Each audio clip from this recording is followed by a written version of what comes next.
Bonjour et merci de nous retrouver pour la foi prise au mot, notre rendez-vous de formation chrétienne. Aujourd'hui, je vous propose de nous interroger sur notre passé et de nous poser la question des textes les plus importants de notre religion.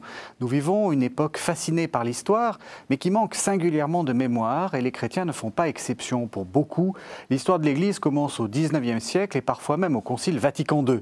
C'est oublier que bien des questions qui nous agitent se posaient déjà il y a des siècles. Je vous propose donc de détruire les idées reçues et d'essayer de retrouver la mémoire en compagnie de nos deux invités.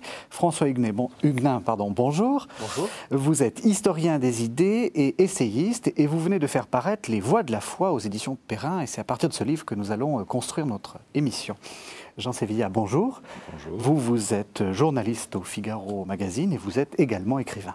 Alors, je l'ai dit, vous venez de faire paraître un livre qui s'appelle Les Voix de la foi, c'est une sorte d'anthologie. Pourquoi est-ce que vous avez souhaité faire un livre qui reprenne un peu tous ces textes fondamentaux et fondateurs? C'est les deux qui sont importants. Écoutez, je crois qu'il y a deux raisons majeures. La première, c'est qu'il y a souvent une sorte de méconnaissance dans le public catholique des grands textes de notre patrimoine.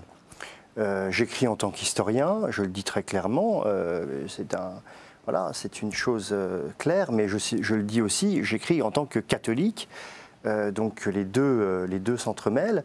Et je crois que connaître les grands textes de notre histoire religieuse est très important, ne serait-ce que pour pouvoir comprendre ce qui se joue aujourd'hui dans l'Église d'aujourd'hui, dans son rapport au monde.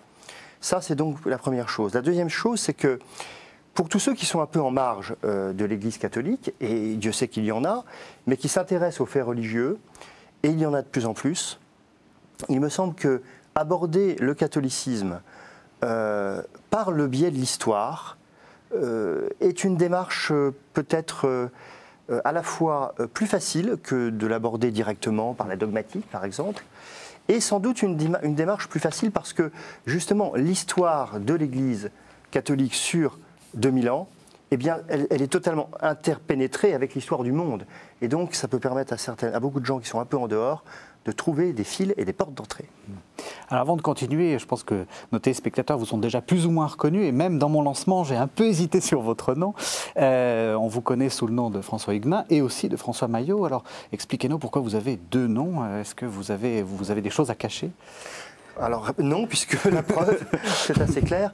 Voilà, les téléspectateurs de KTO me connaissent via l'Esprit des Lettres comme directeur de la Procure. C'est mon métier, voilà. Mais en même temps, ça fait très longtemps que j'écris sous le nom de François Huguenin pour une raison très simple, c'est que j'ai toujours voulu, par respect, je dirais, pour ceux qui travaillent avec moi et par un grand sentiment de liberté, la mienne et la leur, j'ai toujours souhaité dissocier mon activité d'écriture, qui est une activité qui est souvent engagée et qui finalement me concerne moi d'abord, et mon activité professionnelle. Alors là, il se trouve qu'effectivement, c'est un peu un livre de libraire, puisque c'est un livre qui donne à aimer les livres. Oui. Donc il y a évidemment une très forte assimilation possible entre le libraire et l'auteur, mais je préfère quand même qu'on sache qu'il y a l'écrivain et que ça n'engage que lui finalement, au fond. Alors je vous propose qu'on suive la chronologie, qu'on essaie de voir l'Église dans ses différents visages historiques, et j'aimerais qu'on commence par l'époque ancienne, peut-être quelques éléments, quelques grands textes ou quelques grands personnages. Qu'est-ce que vous êtes historien, quelles sont les grandes choses qu'il faut retenir sur l'Église ancienne? Moi, ce qui me paraît très important, c'est de se dire que l'Église, c'est comme une cellule, à partir de laquelle, cellule au sens biologique du terme, à partir de laquelle tout s'est développé. Et au fond, théologiquement et historiquement, tout s'est développé à partir de cette première cellule. Et la première cellule est là d'emblée, c'est-à-dire dès après la venue du Christ, l'Église est fondée, enfin, elle est fondée avec les apôtres. Et le contenu du dépôt de la foi sera approfondi, développé. Il y aura parfois des hérésies, des discussions, mais au fond, tout est posé d'emblée au départ. Théologiquement, Dieu a envoyé son Fils parmi les hommes pour les sauver. Ça, c'est central. Et puis, du point de vue de l'institution, et c'est pour moi très important, l'institution qui va permettre à l'Église de durer 2000 ans est posée dès le départ, c'est la papauté, c'est Pierre. est très important de constater que la primauté de Pierre, dès le début, dès les temps apostoliques, n'est pas discutée. Et même, c'est intéressant de voir comme saint Paul, qui, on va dire, est un homme plus cultivé que Pierre, qui était un pêcheur, eh bien, Paul était un intellectuel par rapport à Pierre, qui était un manuel, on va dire. Eh bien, Paul ne discute pas la primauté de Pierre. Pour lui, c'est le chef de l'Église, il ne se pose pas cette question. Ça veut donc dire que la primauté de Pierre est, d'une certaine manière, indépendante des vertus personnelles de celui qui l'incarne. La primauté de Pierre et aussi la divinité de Jésus, ça c'est quelque chose sur lequel vous insistez beaucoup. L'idée que Jésus apprend à être Dieu, ou même que les chrétiens apprennent que Jésus est Dieu, c'est quelque chose que vous n'aimez pas. Surtout quelque chose qui est faux historiquement, et je m'appuie sur un certain nombre de travaux d'historiens des premiers temps de l'Église. Oui, en particulier Larry Hurtado que nous avions. Larry Hurtado, mais aussi le théologien, le père Bernard Sesboué, jésuite, qui allie une grande rigueur avec une grande capacité pédagogique, et tous concourent à montrer qu'au fond, il n'y a pas eu d'invention de la divinité de Jésus, mais qu'il y a eu une révélation progressive. Il est évident que Jésus, Père Sesboué dit toujours, Jésus n'allait pas arriver, il est vraiment homme. Je fais une parenthèse, quand même, le christianisme, c'est la religion de l'incarnation, c'est quand même ça le cœur de tout. Dieu se fait homme pour que l'homme soit Dieu. C'est quand même la seule religion qui propose ça. Mais Jésus étant véritablement homme, il n'allait pas arriver auprès de ses amis et disciples, qui étaient des vrais amis, en leur disant « Coucou, je suis Dieu ». Comme dit le père Sesboué, il n'y a que les fous et qui sont dans les hôpitaux psychiatriques, les pauvres, hélas, qui peuvent dire « Moi, je suis Dieu ». Donc, Jésus a dit tout ce qu'il pouvait dire en son temps et qui pouvait être audible. Et encore, ça n'a pas été évidemment audible par une partie des Juifs, et notamment les pharisiens, et ceux qui l'ont mis en procès. Mais très rapidement, on se rend compte en réalité que bien avant que les évangiles soient codifiés et circulent de façon écrite, les épîtres de Paul antérieures, et qui s'appuient elles-mêmes, on le sait, sur une tradition orale vivante depuis le début de l'Église, qui est en fait le jour de la Pentecôte, eh bien, depuis ce temps-là, en fait, Jésus a été considéré comme le Fils de Dieu et Dieu lui-même. Quels seraient les grands textes, on va inverser les rôles, quels seraient les grands textes que vous choisiriez pour cette période-là? Qu'est-ce qui pour vous est fondateur? Quels sont les quelques textes qui pour vous, à l'époque ancienne, fondent l'Église et même fondent la papauté? Bon, écoutez, je ne vais rien vous dire d'original. Pour moi, enfin, les épîtres de Paul sont fondatrices. Hein, je veux dire, et alors on a, de façon indue, aujourd'hui, certains considèrent que Paul est l'inventeur du christianisme, l'inventeur de l'Église. Il y a tout un discours autour de ça, qui est un discours faux historiquement. Paul explicite un message qui est là, qui n'a pas inventé, qui n'a pas construit. Enfin, c'est vrai que quand on regarde les épîtres de Paul, le dépôt de la foi est là, la mission qui est lancée à tous les apôtres, à l'Église universelle est là, son discours qui s'adresse aux Juifs comme aux gentils, l'Église s'adresse à tous les hommes de tous les temps, c'est extraordinaire. Donc, Saint Paul, je crois qu'on peut tous relire Saint Paul tous les jours, on ne peut n'en sortir qu'enrichi.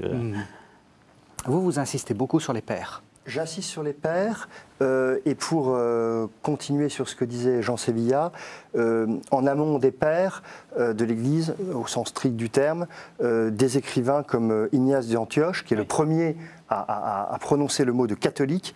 Le catholicisme, c'est l'universalité de l'Église, hein, de l'universalité du peuple de Dieu. Et puis effectivement, les pères de l'Église, je veux en citer trois très rapidement.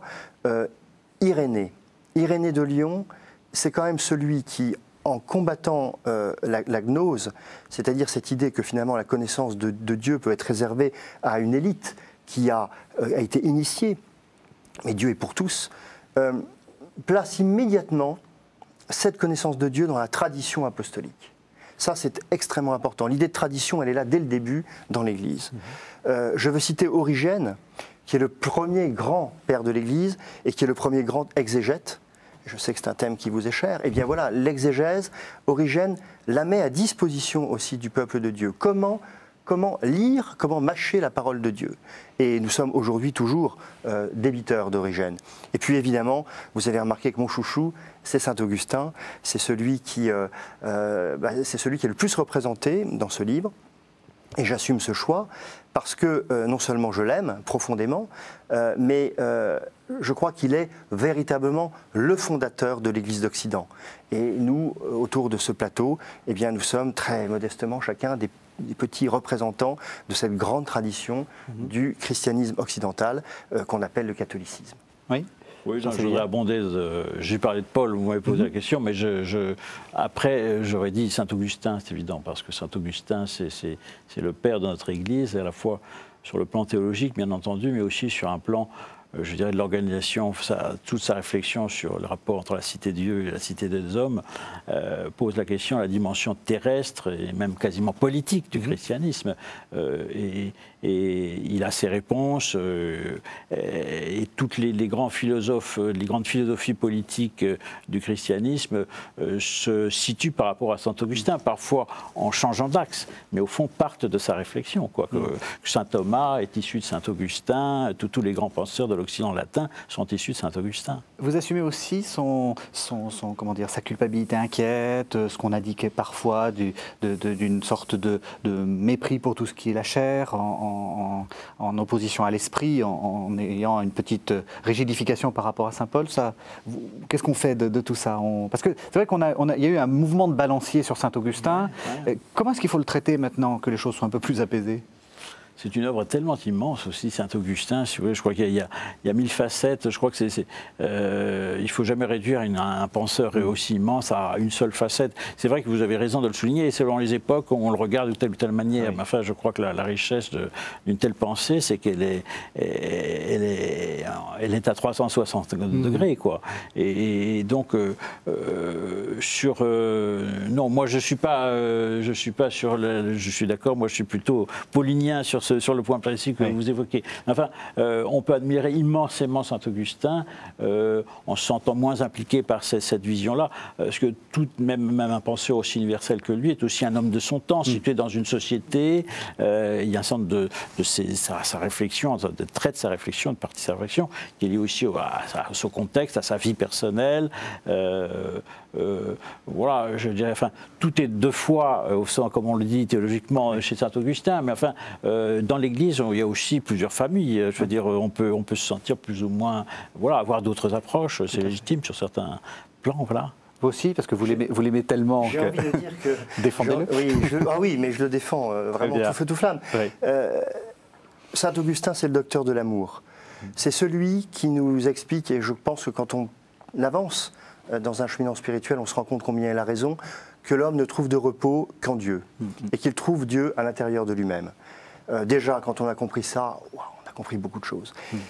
Et toutes ces rigidités dont vous parlez de Saint-Augustin, que je ne nie pas, qui existent, c'est un homme, il a beau être saint, c'est un homme qui avait aussi ses côtés moins magnifiques, plus difficiles, plus arides sans doute.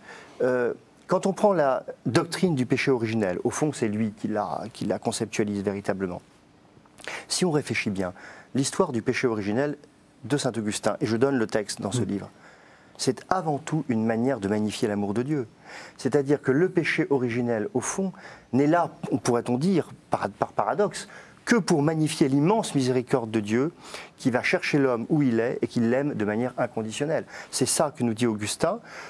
Alors qu'après, il y a eu un augustinisme qui a lui-même rigidifié Augustin, y compris un augustinisme politique. Ça, je crois effectivement que ça a existé, mais le cardinal de Lubac avait eu toujours soin de bien faire la différence entre l'augustinisme et Augustin. Alors on va, malheureusement, ça va être une émission un peu décevante puisqu'on n'a que 52 minutes et il faut qu'on parcourt presque toute l'histoire de l'Église. J'aimerais qu'on aille maintenant assez vite vers l'époque médiévale, que vous ne traitez pas à la légère. Enfin, on sent que c'est vrai que les pères de l'Église, ça a été un peu à la mode. Le pape Benoît XVI a fait de grandes catéchèses sur les pères de l'Église, et c'est juste, enfin, c'est normal. L'époque médiévale a aussi ses beautés, et c'est pas une sorte d'âge obscurantiste pour vous et dans lequel l'Église s'enferme. Alors évidemment, il y a toute une caricature du Moyen Âge qui en fait une époque obscurantiste, et vous pensez bien que je ne suis pas d'accord avec ça. En même temps, je ne suis pas non plus d'accord avec l'idée que c'est un âge d'or du christianisme et du catholicisme, parce que c'est une époque qui a eu aussi ses difficultés, ses conflits, ses violences, ses inquiétudes. Bon. Mais en revanche, c'est sûr que c'est une époque où le christianisme occidental se construit véritablement, et où notamment le monachisme a eu une importance absolument considérable, notamment dans le fait de porter le dépôt de la foi et le dépôt de la civilisation au sein de l'Europe. Et ce sont ces ordres bénédictins, cisterciens, chanoines réguliers, et ensuite tous ces ordres nouveaux, comme l'ordre des prêcheurs dominicains, l'ordre de Saint François d'Assise, qui vont véritablement apporter une vitalité absolument inouïe à ce christianisme qui a lieu dans une époque extrêmement troublée d'un point de vue politique. Et justement, on va faire une première pause en entendant un texte, vous allez voir, un peu musclé, d'un pape, Grégoire VII. C'est un texte qui date de 1075, qu'on appelle le Dictatus Papae. C'est un peu les sortes de grands principes qu'on devrait respecter quand on est en présence du pontife romain. Écoutez. L'Église romaine a été fondée par le Seigneur seul. Seul le pontife romain peut en droit être qualifié d'universel. Lui seul peut déposer les évêques ou les réintégrer. Dans un concile, son légat préside tous les évêques, même s'il est d'un rang inférieur, et il peut prononcer contre eux une sentence de déposition. On ne doit pas, entre autres, demeurer dans la même maison que ceux qui ont été excommuniés par lui. Le pape peut déposer les absents. Du pape seul, tous les princes doivent baiser les pieds. Son nom seul doit être récité dans les églises. Les causes majeures de toute église doivent être portées devant le siège apostolique. L'église romaine n'a jamais erré et n'errera jamais, comme en témoigne l'Écriture. N'est pas catholique celui qui n'est pas en accord avec l'église romaine.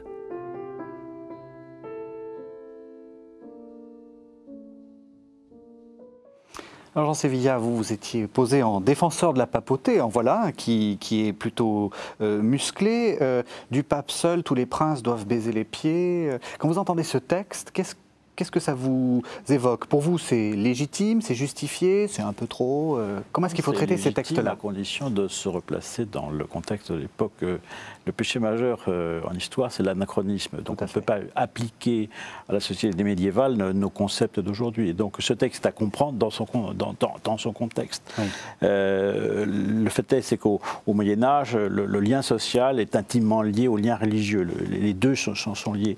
Et donc le pape entend qu'il est le chef de l'Église, qui était même le corps du Christ, répandu et communiqué, comme dira plus tard Bossuet, eh bien, est symboliquement fort. C'est en plus une société qui est fondée sur des symboles qui sont très forts. Donc, il faut comprendre ça comme ça. Le sacré a une définition sociale et représente aussi une symbolique sociale dans le monde médiéval. Et donc c'est comme ça qu'il faut comprendre. Alors, le pape pouvait avoir beaucoup de défauts sur un plan personnel, mais la fonction pontificale était considérée comme sacrée derrière Dieu. Le pape n'a jamais été Dieu et n'a jamais été divinisé par l'Église. Enfin, et même l'infaillibilité pontificale ne sera définie qu'au XIXe siècle, mais en réalité, on voit qu'elle est en germe très très tôt dans l'histoire de l'Église. Ce qu'il dit, l'Église romaine n'a jamais erré et n'errera jamais. Donc, voilà. Mais c'est à comprendre là encore avec des mots d'une époque qui n'en sont pas la nôtre.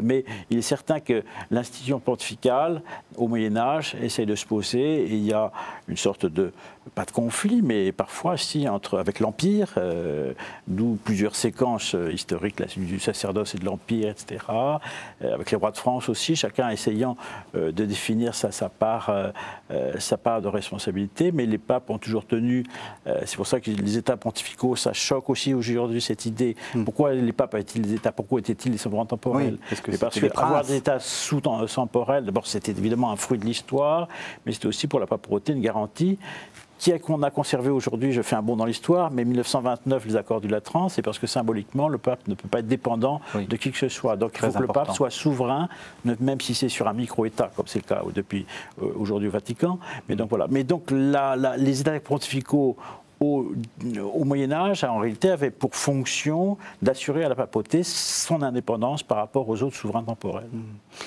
Justement, c'est un texte que vous avez choisi. Je l'ai découvert en vous lisant. c'est un texte qui peut être mal interprété aujourd'hui.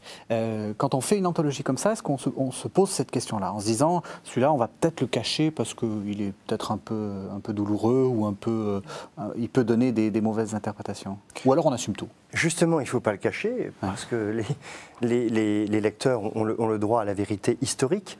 Il n'y a rien d'inavouable. Simplement, il faut le faire lire et essayer de le commenter, donner les clés de compréhension. Et comme disait Jean Sévillat, notamment pour ne pas tomber dans l'anachronisme. Et puis voir qui est cet homme, qui est Grégoire VII. C'est un très grand pape réformateur, dans la lignée des grands papes de l'Église que furent avant lui le pape Gélase, Léon le Grand, Grégoire le Grand. C'est un pape donc réformateur, Grégoire VII, par exemple, qui met au pas les prêtres concubinaires. Les problèmes de mœurs dans l'Église ne datent pas de la fin du XXe siècle. Et ça a été malheureusement au Moyen-Âge quelque chose d'extrêmement fréquent. Et des grands papes comme Grégoire VII ont pris le problème à bras-le-corps. Là où notre histoire est compliquée, j'irai peut-être plus loin que Jean Sévillat, je pense que oui, il y a des vrais conflits, il y a une vraie tension politique qui est autour de l'héritage de l'Empire romain. Quand la religion chrétienne, qui avait été naguère une religion persécutée, puis qui était devenue, en l'espace d'un siècle, au IVe siècle, une religion d'État, liée à l'Empire romain, quand l'Empire romain s'effondre, la question de que devient le christianisme et que devient le pouvoir politique se pose immédiatement, car de ce que va devenir le pouvoir politique, dans la mémoire chrétienne de l'époque, peut conditionner très fortement la liberté même de l'Église et des chrétiens. Donc c'est un fait majeur. Et effectivement, la papauté va vouloir exercer une partie du pouvoir temporel, et elle va trouver en face d'elle l'empereur d'Allemagne qui va vouloir reprendre la filiation de l'Empire romain, et des nouvelles structures politiques qui sont les jeunes nations, dont la France, où le roi de France, comme vous le savez, voulait être empereur en son royaume, c'est-à-dire ne dépendre d'un point de vue temporel, ni de l'empereur, ni même du pape. Donc on a une période d'une très très grande tension, et j'en donne plusieurs éléments, plusieurs textes qui peuvent l'expliquer, et je suis assez d'accord pour dire finalement que, avec certains commentateurs comme Pierre Manin, qui a beaucoup réfléchi à ces questions-là, pour dire que même si le Moyen-Âge a été une grande époque de floraison chrétienne, ça a été une époque qui, d'un point de vue de la politique chrétienne, la mise en place de la politique chrétienne, a finalement échoué. Et qu'il n'y a pas eu de stabilité d'un modèle politique chrétien au Moyen-Âge, et que c'est sur cet échec que s'est construit finalement la modernité politique, y compris à un moment donné contre le christianisme. Ça pose aussi la question de la politique. Jean Sévillat, vous avez écrit un livre sur le dernier empereur, Charles Ier, le dernier empereur d'Autriche. On est actuellement très mal à l'aise avec la politique. Les chrétiens ont des problèmes avec les politiques, il faut le dire clairement. D'abord, ils ne veulent pas dire qu'ils sont chrétiens quand ils sont en politique. Ils veulent être un peu... ils veulent avoir les mains blanches et donc ne pas avoir de mains. Enfin, comment il faut traiter la politique, à la fois dans notre rapport peut-être contemporain, et puis par rapport à l'histoire? Immense question, et on est obligé de contextualiser, si vous voulez. Oui. Pratiquement, à partir du XVIIIe siècle, on entre dans une période où on tente à dissocier le religieux du spirituel, c'est-à-dire que le religieux ne va pas revendiquer en soi une sacralisation par le pouvoir religieux. Les pouvoirs sacrés ou les monarchies européennes, sans complexe, avaient cette vision où le roi, l'empereur, le souverain était confirmé parce qu'il était oint, il y avait une cérémonie du sacre qui lui donnait en quelque sorte, qui l'investissait d'une responsabilité devant Dieu et dont il avait à rendre compte.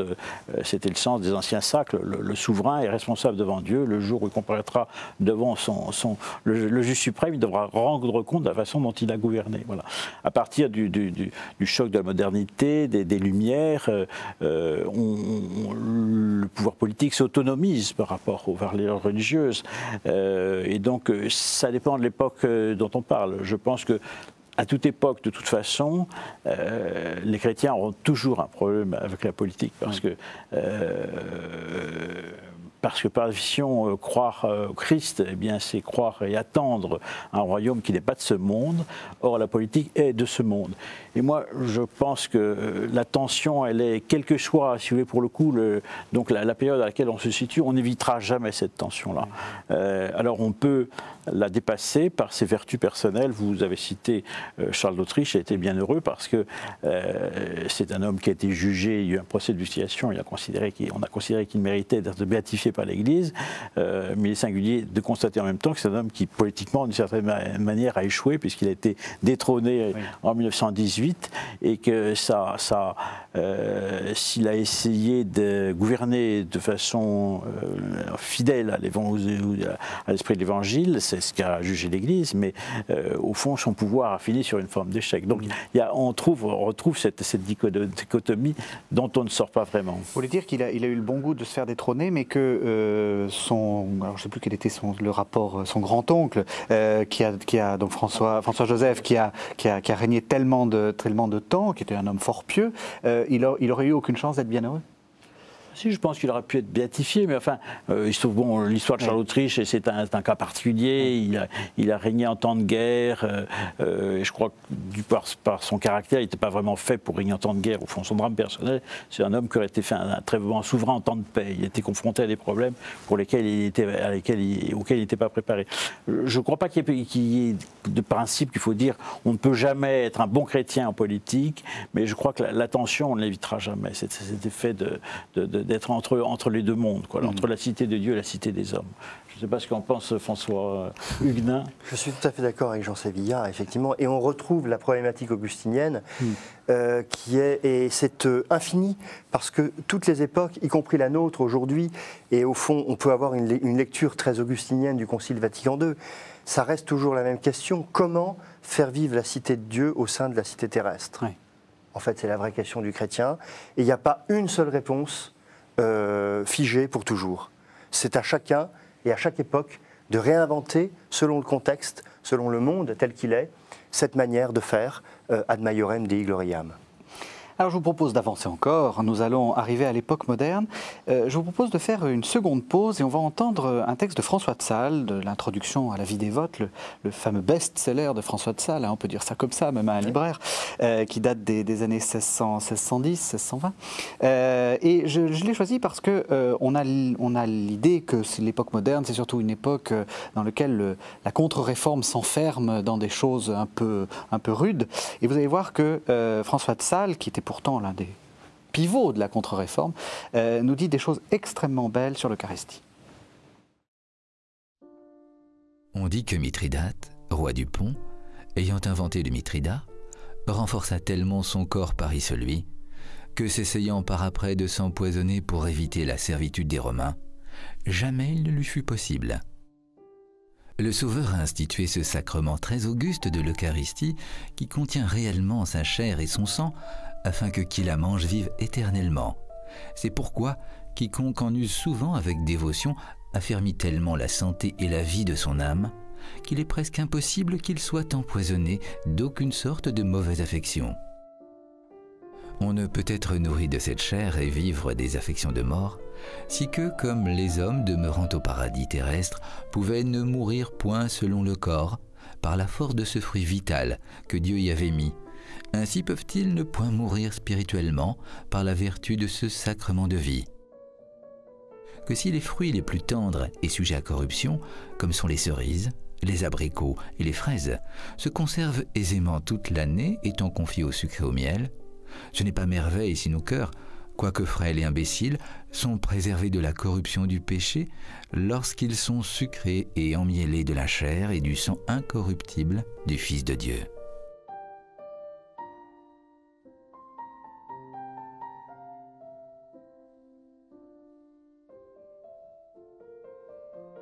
Alors, en écoutant le texte, vous disiez quelle langue? C'est incroyable, emmiellé de la chair et du sang incorruptible du Fils de Dieu. Oui, quelle langue, c'est extraordinaire d'écouter. Merci d'avoir donné l'occasion aux téléspectateurs qui nous regardent. Remercier Michel Dargent, qui est notre comédien, qui lit extrêmement bien. Oui, merci, parce que ça s'entend, ça s'écoute. c'est comme la parole de Dieu. Parfois, la lire à voix haute, ça prend une résonance. Et là aussi, des textes comme ceux-ci prennent une résonance extraordinaire. Saint François de Sales nous montre qu'on n'a pas attendu la deuxième moitié du XXe siècle pour parler de la sainteté des laïcs, pour proposer un modèle de vie spirituelle aux laïcs, et notamment un modèle de vie d'oraison. C'est tout le travail que fait Saint François de Sales avec les personnes dont il est le père spirituel, beaucoup de femmes, mais pas que. Et véritablement, j'insiste beaucoup dans cette histoire du catholicisme par les textes, les voies de la foi, j'insiste beaucoup sur la mystique. Je prends trois grandes thématiques au fond, qui sont l'intelligence de la foi, qui sont le rapport au monde et aux autres, et puis la mystique, c'est-à-dire le rapport avec le Seigneur, le rapport avec Dieu. Et ce que je crois pouvoir montrer en pointillé, je ne suis pas là pour asséner des vérités ex cathedra, mais c'est que il n'y a pas de véritable intelligence de la foi et il n'y a pas de véritable action du chrétien dans le monde si elle ne repose pas fondamentalement sur une relation de cœur à cœur avec le Seigneur. C'est ce que dit toute la grande tradition de l'Église, de toute façon, et la mystique occidentale, dont on distingue traditionnellement trois grandes vagues, dont je présente des textes à chaque fois. La grande mystique rhénane du XIVe siècle, la magnifique mystique espagnole du XVIe avec Thérèse d'Avila et Saint Jean de la Croix, et puis la mystique française du XVIIe, qui est un apogée vraiment de la mystique, avec des auteurs, avec une langue sublime, Saint François de Sales, Marie de l'Incarnation. Eh bien, tous ces auteurs-là sont autant à mon avis, époque après époque, de pierres fondamentales dont on voit qu'elles ont aidé chaque chrétien à se conduire en chrétien, tout simplement. Voilà, c'est le cœur. Alors, je vais vous proposer d'accélérer un peu et d'arriver directement au XIXe siècle, parce qu'il me semble qu'on va toucher là un des problèmes que vous évoquez bien par rapport à notre façon de voir l'histoire, notre rapport à l'histoire. Nous avons un peu l'illusion que le XXe siècle a enfin condamné le XIXe siècle, nous a fait sortir de ce XIXe siècle obscurantiste dans lequel le Concile Vatican I nous avait plongé. J'aimerais qu'on peut-être replace ce XIXe siècle pour lui donner sa vraie valeur et puis peut-être aussi voir ses vraies limites.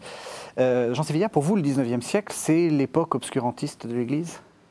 Alors c'est une période extrêmement moderne. Je veux dire, tous les problèmes contemporains, les problèmes du XXe, du XXIe sont posés dès le XIXe. Donc pour moi, c'est le début de la modernité. C'est-à-dire que précisément en ce sens que l'Église est confrontée au choc de la modernité. 18e, Révolution française, l'Église reçoit le choc d'un monde qui s'autonomise par rapport à Dieu. La pensée s'autonomise par rapport à la religion, la société civile s'autonomise par rapport aux références chrétiennes, et donc on passe, alors que l'ancien monde, c'était un monde fondé sur des souverainetés ou des légitimités politiques fondées sur l'idée du droit divin, que j'évoquais il y a un instant, on passe à des légitimités fondées sur le consensus démocratique. Et donc l'Église va devoir s'adapter, trouver des réponses à ce choc social, qui est aussi un choc intellectuel, pas seulement un choc socio-politique, c'est un choc intellectuel. Et donc tous les grands débats du XIXe siècle sont posés dès le XXe. Et je dirais que toutes les familles ont des antécédents. Je veux dire, il y a une gauche chrétienne aujourd'hui, mais elle a des antécédents très tôt. Dès 1848, on a des révolutionnaires chrétiens. Monseigneur Gaillot a des ancêtres en 1848. Et puis il y a au contraire des ultras. On en a aujourd'hui, mais ils tiennent le même discours à peu près au XIXe siècle. Donc toutes les familles sont posées dès le XIXe. Donc le XIXe, à mon avis, pose la modernité. Vous êtes d'accord ? Oui, je suis d'accord avec Jean Sévillia sur cette analyse, bien sûr. Après, ce que j'ai essayé de mettre en perspective dans la quatrième partie de ce livre, qui est construit avec chaque fois une introduction générale à chaque partie chronologique pour donner les éléments de compréhension historique du contexte au lecteur, qui peut ensuite rentrer dans les textes. Je présente chaque texte, mais il a normalement tous les éléments pour comprendre et pour justement ne pas faire d'anachronisme ou de ne pas avoir de trou par rapport à tout ce qui peut contextualiser. la vraie question qui se pose et qu'on pose souvent de manière manichéenne, c'est de dire comment cette Église a-t-elle évolué, comment a-t-elle changé entre, on va dire, le syllabus, le grand texte de Pie IX condamnant les hérésies modernes, et Vatican II. Et ce que j'essaye de montrer, c'est que où il y a continuité et où il y a évolution. Je ne dirais pas rupture, mais je dirais évolution, car il serait évidemment erroné, me semble-t-il, de parler de la deuxième moitié du XXe siècle comme une rupture absolue avec l'époque précédente, mais il serait à mon avis tout aussi erroné de croire que rien n'a changé. Bien sûr qu'il y a eu des changements, mais sur quel plan ça se situe? Je crois qu'il faut dire une chose très simple, c'est que l'Église n'a pas changé entre le XIXe et le XXe siècle sur deux choses fondamentales. La première, c'est la revendication absolue, sans faille, par rapport à toutes les tentations qu'on a appelées indifférentistes au XIXe, que Benoît XVI appelle aujourd'hui relativistes, de l'unité salvifique de Jésus-Christ. Jésus est le seul sauveur, et hors de ça, il n'y a pas d'Église, et il n'y a pas de catholicisme. Première chose. Deuxième chose sur laquelle l'Église a toujours été extrêmement arc-boutée, avec beaucoup de force, et la force est une vertu, c'est sur la liberté de l'Église. Jean Sévilla parlait des États pontificaux. Les États pontificaux étaient faits pour défendre l'Église à un moment donné où elle pouvait être menacée physiquement. Et la liberté religieuse décrétée au Deuxième Concile du Vatican est une manière, et on le voit aujourd'hui de manière tellement flagrante, avec ce qui se passe au niveau des chrétiens d'Orient, une manière de défendre les chrétiens et de défendre l'Église dans le monde. Donc ça ne change pas. Après, il y a effectivement un certain nombre de choses qui ont pu évoluer, et on en parlera si vous voulez, mais moi je mets en exergue deux points qui me paraissent importants. Une conception de la liberté, elle a progressé, je pense, intellectuellement entre le 19e et le 20e siècle. Et je cite à un moment donné un texte de Joseph Ratzinger dans les Principes de théologie catholique qui dit que le syllabus n'était qu'une étape dans la reconnaissance, dans le dialogue entre l'Église et la modernité. Et donc il ne dit pas que c'est un texte qu'il faut mettre aux orties, mais il dit que c'est un texte qu'on ne peut pas absolutiser, qu'il faut lire dans son contexte, et que c'était une étape dans la manière dont l'Église s'empare de la question de la liberté. Donc ça me paraît extrêmement important. Et puis il y a sans doute une deuxième question, et qui nous renvoie au Moyen-Âge, aux croisades, à ce genre de choses. C'est ce que j'appelle une sorte de décrispation de l'Église par rapport à la question du salut individuel.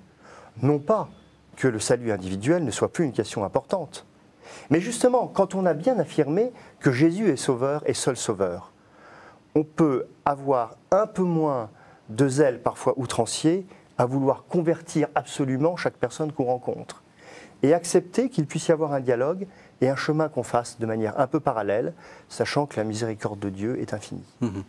Alors, vu comme ça, on a l'impression que c'est formidable. Enfin, on ne peut être que tout à fait d'accord. Comment est-ce qu'il faut expliquer ce rapport douloureux au XIXe siècle et parce que soit on s'en félicite, soit on le condamne, mais on a l'impression qu'il n'est toujours pas passé, ce siècle-là? Moi, je pense que c'est parce que il y a autant de réponses que d'interlocuteurs, on ne peut pas globaliser, mais on va dire, pour faire court dans une vision progressiste,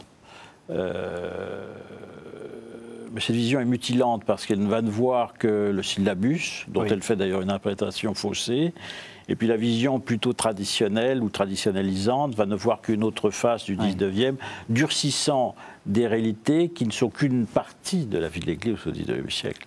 En réalité, tout est toujours complexe en histoire en règle générale et dans l'histoire de l'Église aussi, et aucun pape, aucun pontificat, aucun grand théologien n'a un seul versant.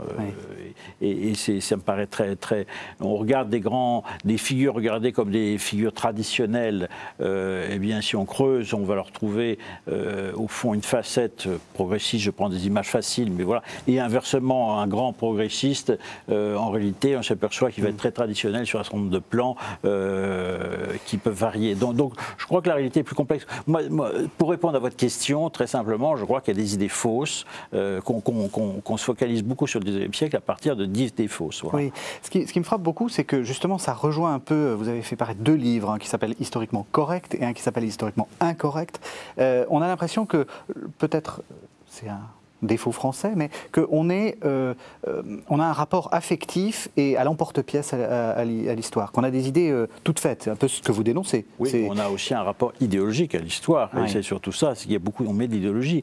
Cette idéologie, d'ailleurs, peut-être conservatrice ou peut-être révolutionnaire, on tente à durcir les choses par l'idéologie.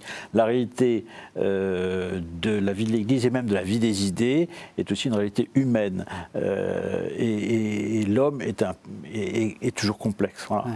Et tant de personnages de l'histoire qui sont toujours diabolisés, on s'aperçoit que si on creuse, eh bien, c'est beaucoup plus compliqué que ça, qui sont des aspects qui peuvent être, avec lesquels on peut se sentir en empathie, même si on ne partage pas leurs idées sur d'autres plans. Je crois qu'on ne comprendrait pas d'ailleurs, et c'est, j'espère, l'intérêt, l'aide que peut apporter ce livre à ceux qui nous écoutent. On ne peut pas comprendre les textes dont on parle, Vatican II, le syllabus, si on ne comprend pas l'histoire dans laquelle ça s'inscrit.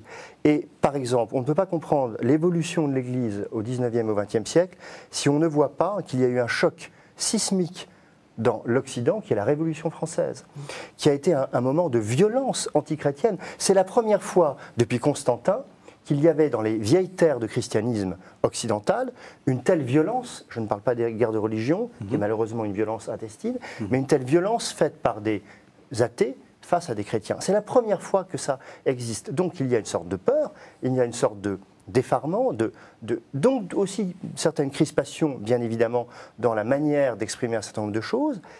Mais si on ne comprend pas ça, on ne peut pas comprendre cette histoire, et on ne peut pas comprendre qu'il a fallu un temps pour réagir, se défendre et assimiler tout ce que cette modernité, souvent agressive, faisait comme modification dans le panorama de l'humanité, c'est-à-dire le champ d'action de l'Église. Alors, vous avez choisi des textes, lesquels vous gardez dans ce 19e siècle? Qu'est-ce qu'il faut, qu'est-ce qui est vraiment beau, qu'est-ce qui mérite qu'on le lise? Alors moi, j'aime beaucoup les grandes encycliques de Léon XIII. Bon, je pense évidemment à Rerum Novarum, qui est à la fois un grand approfondissement sur la notion de liberté par ce grand pape, et une des premières encycliques sociales. C'est le fondement de la doctrine sociale de l'Église, et c'est quand même très important de voir que la préoccupation sociale de l'Église, c'est tout sauf du ripolin. C'est fondamental. Le souci de l'homme est fondamental. Et puis j'ai envie de vous dire qu'il y a par exemple un texte de Montalembert qui est un libéral catholique, et non pas un catholique libéral, c'est-à-dire que c'est un catholique tout à fait traditionnel dans sa manière de vivre sa foi, mais qui est un libéral politiquement, un peu à la Tocqueville, et qui essaye avec, allez, on va dire presque un siècle d'avance, il préfigure Vatican II. Ça me plaît beaucoup. C'est des écrivains qui me parlent énormément. Vous, qu'est-ce que vous auriez choisi si vous aviez eu à faire une anthologie? Qu'est-ce qu'on garde du 19e? Oui, je pense que Lacordaire, Montalembert, tous ces écrivains sont très intéressants parce qu'ils sont précisément à la fois, ils sont dans le choc avec la modernité, et en même temps ce sont des chrétiens de vieille souche qui croient, donc ils sont confrontés à ce choc-là. Moi, il y a des textes intéressants. Et puis, bon, il y a des beaux, mais on ne peut pas tout prendre, mais aussi des beaux textes. Le 19e siècle, c'est le grand siècle, il ne faut pas oublier de la mission. Ça, c'est pas tellement présent dans votre livre, mais on ne peut pas tout prendre dans une anthologie. Mais c'est une dimension de la vie de l'Église qui est très importante. Hein. Je veux dire, tous ces 30 000 missionnaires français, un missionnaire catholique sur 2 dans le monde est français au 19e siècle, dont 30 000 missionnaires qui répandent la foi à travers le monde dans des conditions extraordinaires. Il y a parfois des lettres privées qui ne sont pas des textes du magistère, mais qui sont des textes très émouvants. Tu vois, des gens qui ont pris des risques physiques, enfin, je veux dire, extravagants, quoi. Je veux dire, l'espérance de vie d'un missionnaire en Afrique au 19e siècle était moyenne était de 1 mois. Il fallait oser, hein, ça fallait avoir la foi chevillée au corps. Donc c'était des aventuriers, ceux qui partaient se faire couper la tête en Corée, des choses comme ça. Il y a des textes merveilleux comme ça, mais on ne peut pas tout mettre dans une anthologie. Mais j'aime bien cette phase-là. Ouais. Alors on arrive quasiment à la fin de l'émission, il nous reste exactement 7 minutes d'émission. On va essayer de définir le XXe siècle qui s'achève. Peut-être je vais vous poser la même question. Quels ont été les grands textes pour vous ou les grands personnages du XXe siècle? C'est pas facile parce qu'on a eu un rapport peut-être plus affectif à ces gens-là. On a en particulier les papes. On a eu chacun à son pape et puis ses façons de voir. J'ai envie de citer 3 champs ou 3 ou 4 champs d'investigation que j'essaye de citer le plus de portes d'entrée possibles dans ce livre. L'intelligence de la foi, bon, je pense à des très grands théologiens. Évidemment, Henri de Lubac me paraît un des théologiens majeurs du XXe siècle. Il y en a d'autres qui sont cités.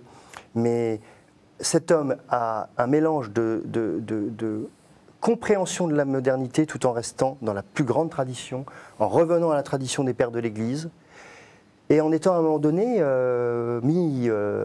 pointé du doigt, et en acceptant ça avec une humilité. Je suis très impressionné par cet homme, à la fois par le penseur, mais aussi par l'homme. J'ai envie aussi de citer, au XXe siècle, je pense que c'est celle qui éclaire tout le XXe siècle, c'est Thérèse de Lisieux. Oui. Plus ça va, plus je me dis que c'est la grande sainte des temps modernes. Il n'y a rien qui lui échappe. Elle a été d'ailleurs proclamée docteur de l'Église, la toute petite Thérèse. Et j'ai envie de citer derrière son petit frère, qu'il aimait tellement, qui est Georges Bernanos, pour évoquer aussi autre chose qui me paraît formidable dans le XXe siècle, c'est les écrivains catholiques.